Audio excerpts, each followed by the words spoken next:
প্রিয় ভিউয়ার্স, আসসালামু আলাইকুম। সবাইকে স্বাগত জানিয়ে শুরু করছি আজকের আয়োজন ব্ল্যাক তরমুজ অর্থাৎ কালো তরমুজ। সুপ্রিম সিডের হীরা বীজের একটি অন্যতম জাত F1 হাইব্রিড তরমুজ ব্ল্যাক হিরো। ব্ল্যাক হিরো তরমুজের কিছু অত্যন্ত বৈশিষ্ট্য রয়েছে।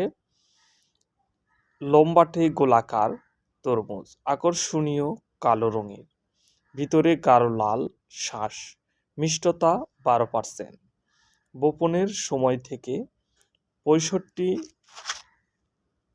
হইতে 70 দিনে ফল কালেক্ট করা যায়।